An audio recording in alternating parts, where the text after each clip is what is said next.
It's Tuesday, January 23rd, 2024, and I'm Dave Sobel. 3 things to know today.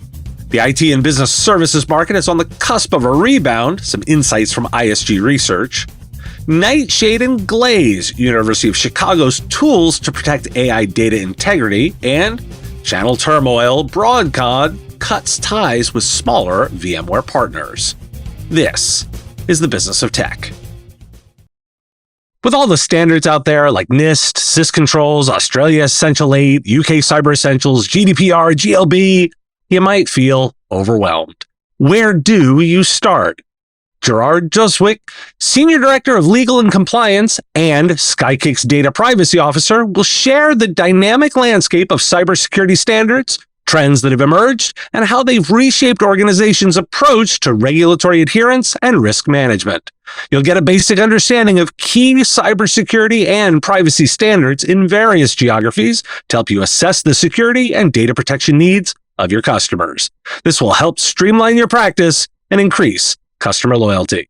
Oh, and there's even a drawing for a free gift card.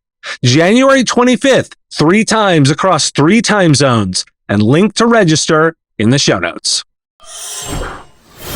Global spending on IT and business services was down slightly in Q4, but there are signs of a possible market rebound, per ISG Research. The combined market ACV in Q4 was $23.4 billion, down 3% from the prior year. Managed services ACV remained flat, while X as a service declined 6%. However, ISG forecasts 15% growth for X as a service and 4.25% growth for managed services in 2024. The market may have bottomed out and is expected to rise due to cooling inflation and planned interest rate cuts. AI technology and application modernization projects are also expected to positively impact technology spending in the coming years. And couple that with some Forrester data, global tech spending is expected to increase by 5.3% this year, driven by higher investment in software and IT services, including generative artificial intelligence. However, businesses need to be more prepared for the impact of AI. The Asia-Pacific region will see the highest growth in tech spending, followed by North America and Europe. Investments in generative AI software alone are projected to exceed $227 billion by 2030. PC sales showed positive growth in the last quarter of 2023 after a slump caused by the pandemic. As organizations enter delayed refresh cycles, PC demand is expected to increase, leading to potential price hikes due to restricted component production. Gartner expects product shipments to grow between 4 and 5% this year, while IDC forecasts 3.4% market growth in the PC market. Consumer sentiment in the United States has surged to its highest level since mid-2021, jumping 13% in January, reflecting optimism about easing inflation and rising incomes. Gas prices have fallen, down 40% since June 2022, and jobless claims are at their lowest point in more than a year, and sales of cars and goods have increased. The stock market is also reaching new records, with the S&P 500 closing at an all-time high on Friday. Why do we care? 2024 may be a lot more positive as this all gains momentum. Embrace the optimism. Current trends in the IT and business services markets point toward a period of recovery and growth driven by those technological advancements, particularly in AI, and buoyed by positive economic indicators. According to a PwC survey, 25% of CEOs expect to lay off staff due to AI this year, although some firms may offset the cuts by hiring in other areas. The survey also found that around 70% of CEOs anticipate AI changing their business models within 3 years and requiring employees to develop new skills. A study by Forrester Research reveals that while retailers are enthusiastic about adopting AI to improve operations and boost revenue, many struggle with data management practices and technical expertise. Poor data quality and management, and a lack of technical skills are major barriers to AI implementation. University of Chicago researchers have developed Nightshade, an offensive data poisoning tool to deter misuse of machine learning models. Nightshade poisons image files to disrupt models that use unauthorized data, aiming to respect content creators' wishes. The tool minimizes visible changes to the original image while confusing AI models. Nightshade can be used to protect intellectual property and enforce copyright notices. The researchers also recommend using Glaze, a defensive-style protection tool, in combination with Nightshade.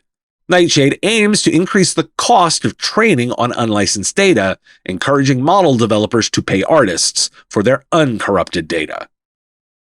Arizona State University has partnered with OpenAI to implement ChatGPT Enterprise in its institution, aiming to enhance student learning and outcomes.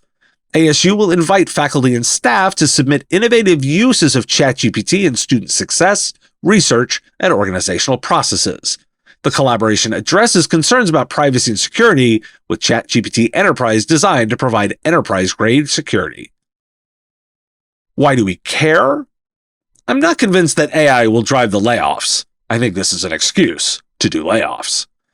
The Forrester research points to the barriers in AI adoptions, not just for retailers, but for all customers, particularly around data management and technical expertise. This underlines a common challenge in AI implementation: the need for high-quality data and skilled personnel. Customers need to invest in data infrastructure, governance, and education to capitalize on AI's potential fully, and that's the opportunity. Which could look like what ASU is doing, integrating AI to enhance learning and organizational processes. Consider it this way: ASU is embracing the technology while other competitors are waiting or pushing back. You and your customers will make your own decisions here. I wasn't aware of the shifts over at VMware since the Broadcom acquisition, so I'm noting an article in Channel Futures. Broadcom's acquisition of VMware has left many VMware partners stranded as Broadcom turns its back on them. Smaller companies are supporting these partners and providing safety nets for the channel and end users. The remaining partners, who generate less than $500,000 in annual VMware revenue, may not receive invitations to join the Broadcom Advantage Partner Program. This move by Broadcom to focus on its top 2,000 customers and cut off smaller partners has created turmoil in the channel. Rival vendors are now stepping in to rescue VMware partners, offering alternative solutions to replace the VMware stack. Why do we care? This does highlight the risk for smaller players in channel ecosystems, especially when reliant on a few large vendors. Smaller partners should develop strategies to mitigate the risks of over-reliance on a single vendor. This could include diversifying product offerings or forming new alliances, which of course is difficult when you're smaller.